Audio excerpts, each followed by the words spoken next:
So this is our oil room review of my trades and the charting. I have to admit that I'm a little embarrassed because I exited double-minded. I entered single-minded and I exited double-minded, and what I mean by that is I'm of course playing for the sub channel. And right when it was up here at the peak of the day, I was going to exit. And you know, if you're gonna trade these quadrants, that's the time to do it, because it was up at heavy resistance. And I guess, you know, maybe I wouldn't have until it fell out of this quad here at, you know, well, I guess I hit it pretty close. But anyway, I exited. So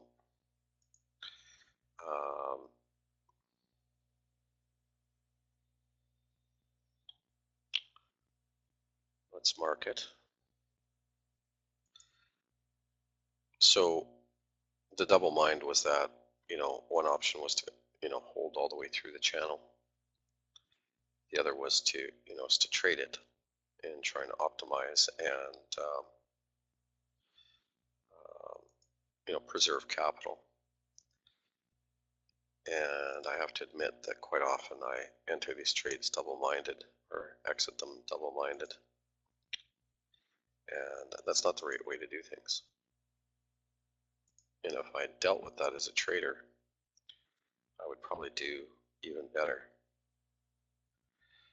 But you know, that was a pretty decent trade for me, because I was in 50%, so I was in here 20%, 10% here, and 20% here, and I exited here. And I was in for 50% of my whole account for trading oil, and so that was $221,000. So for me, you know, that's a significant trade.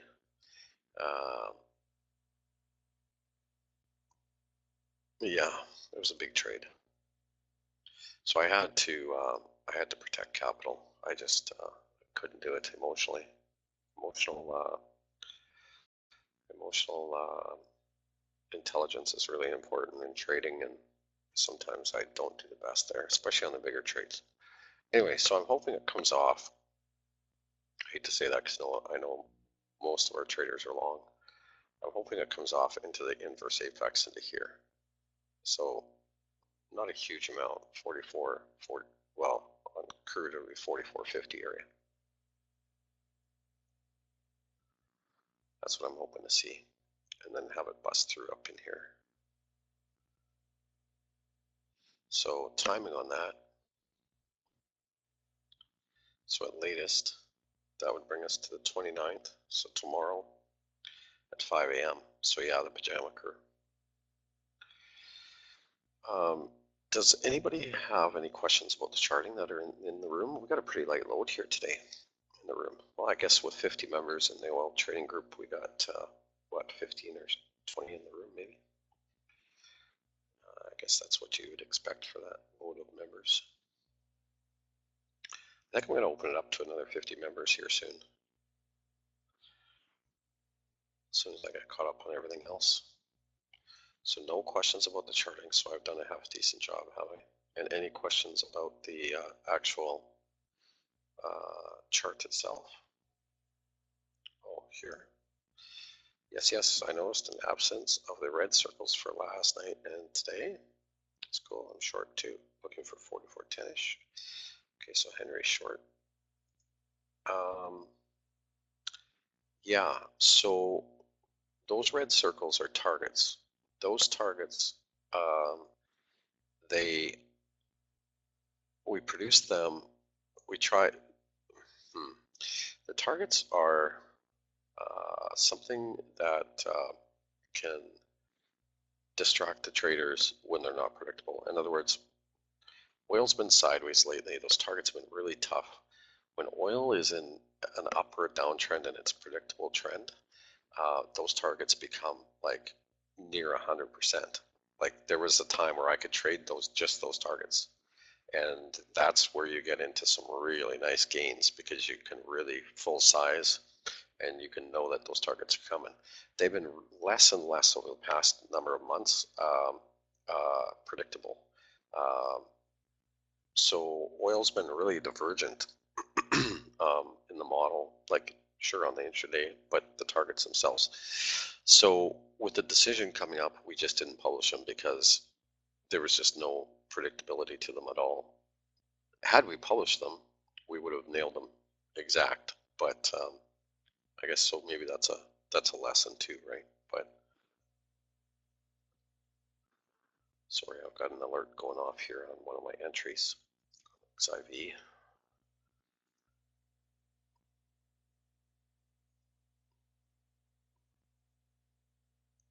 So if any of you are, just as a side note, long anything that relies on the S&P, the S&P is testing a significant resistance right now on our model. Our S&P model is pretty predictable. So it is testing a significant resistance.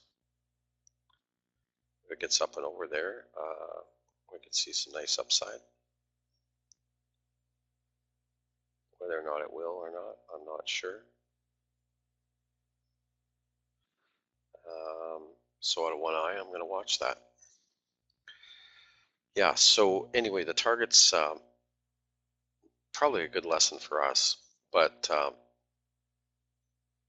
yeah, I think we'll, I don't know, I'll have to talk to Sartaj and a couple of the people that help us model before I commit, but I suspect that we're just going to make sure they're in there all the time now. We would have hit them today. Moving forward, in such cases, should we refer to the resistance support clusters instead? Yeah, you know, the targets, so on Epic's reports, the targets are listed as the least predictable indicator. So the targets should just be more like fun, like more for curiosity. Our newsletters will advise when they become predictable. Like we'll tell you when they become really predictable. Once they get into the real predictable area, we even give you, we'll give you a percentage probability of a hit in advance. We'll publish them on a Sunday, and we'll actually say Tuesday at 4:30, Wednesday 10:30, and Friday at 1 o'clock, and here's your probability for each one of those targets. And that's where it becomes really predictable. When you don't see a probability for the target hit, you know, but we comment, right, in the report that we don't like the probabilities on the targets. But when they do become fairly probable that they'll hit, we even focus it right down to a percentage probability of that hit. And that percentage probability of hit, actually our hit ratio of them actually hitting relative to the predicted probability, we're almost exact. So it's just that when it gets less than 50%, and they're all less than 50%, it just gets really like, right? And anyway, we don't want our traders to. So to answer the question better, more specifically, in the reports, it tells you, you know, the most highly probable trade is the resistance clusters. The second most highly probable trade is the support and resistance of the model, the trading range, the current trading range, which is that gray support there and the gray support up top. And on tonight's report, it'll detail where those are, but you can move the chart up and find it. Well, we may as well look at it right now. Why don't we take a look at where our main resistance is? So you are going to run into a resistance at this yellow line here. It's kind of an anomaly, that line, because they're normally with the algorithm model support and resistance areas. So just pay attention to that one when we get there. A little concerned about it. You're also going to run into resistance here, right? So this is the top of that quadrant in the up channel. So pay attention to that resistance.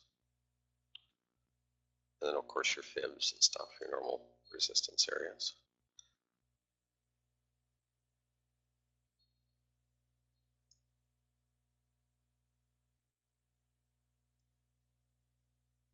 Yeah, so the S&P hit that resistance and backed off.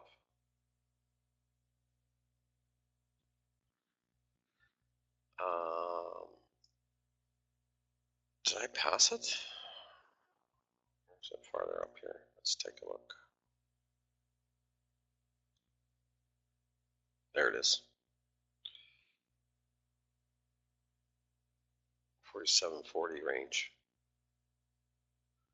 Between 47.35 and 47.40.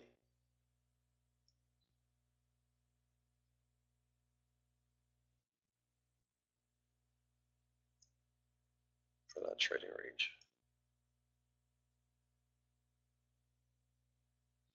You're going to run into another fairly important one here, but that'll be shown in the report.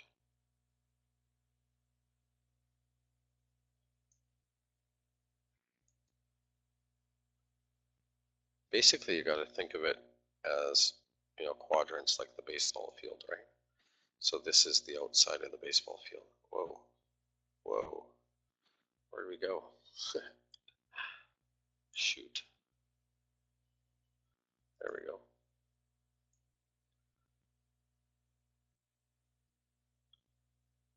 There's the baseball field right there. So there it is off to second base, down to third base, home, and first base is here. Anyway, as it goes up channel, so this is the midline up channel, the outside of that baseball field is a resistance. These are all support and resistance decision. This midline is a support and resistance decision, a really important one. So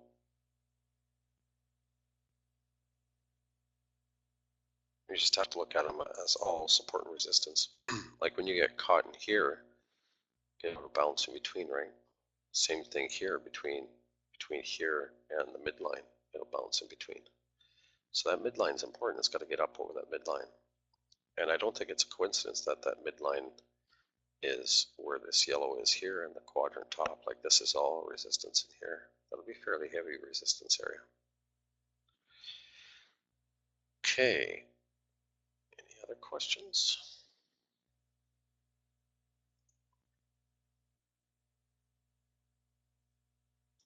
So right now, hit the fib, came off, hit the fib underneath, came off, under the quadrant, came off, but it's still bullish. The nice thing about these 30-minute candles, you know, if you watch them live, you can get a feel for whether or not it's bullish. It's one thing to see the candle after the fact. It's another thing to watch the candle during action. And, you know, it's bullish. Look at that. It's tucked right up underneath that quadrant.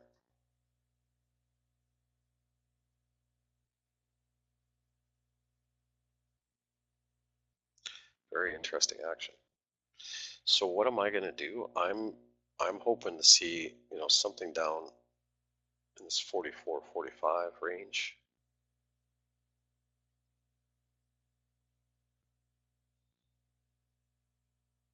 If we get to this wall here, I would size in fast myself because we're past the decision now.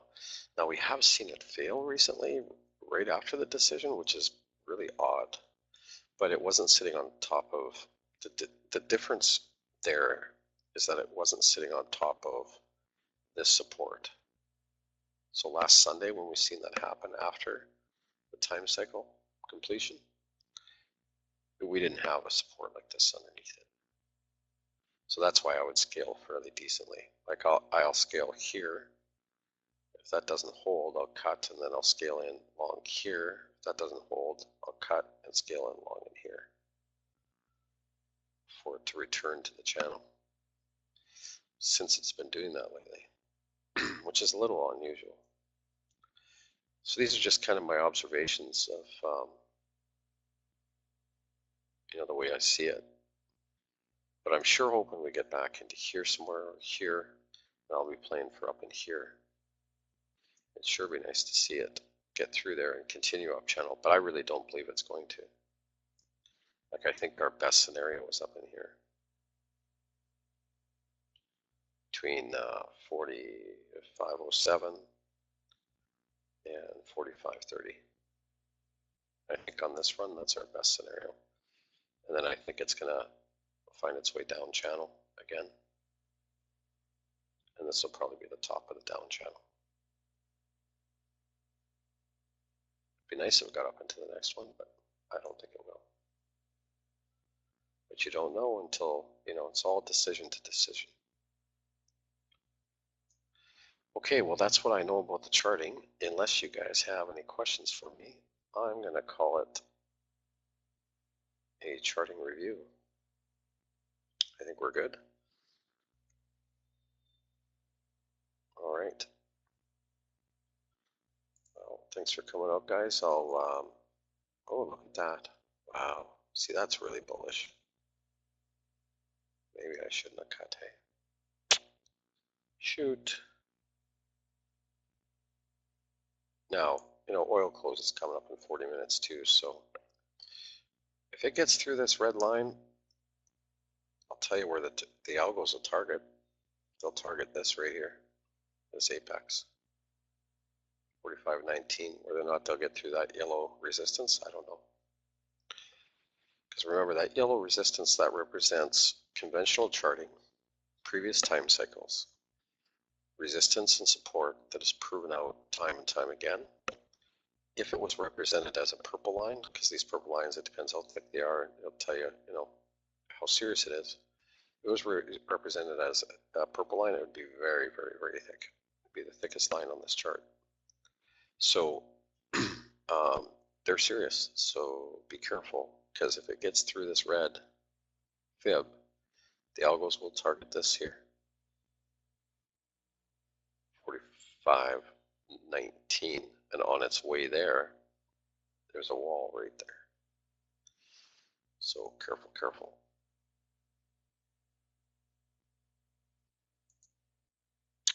Thanks, Henry. I appreciate it. Okay, so that's it for now. I am going to be trading tonight. I expect tonight's trade to be very good. Actually, I'll be on watch for trade like right now until I can't say when, but I think trade's going to be very positive in terms of trading range. I think it'll be good tonight. I think it'll be decent tomorrow. I think Sunday night's going to be fantastic. I think I think trade's going to open up now because we got the shift, right? We got the turn. Look at that. Here it comes. Yeah, these indicators are cool. It really helps you trade through oil. There's no doubt about it. It's the way to trade it. So yeah, thanks guys. I'm gonna call it, and I'll be back in the oil room tonight.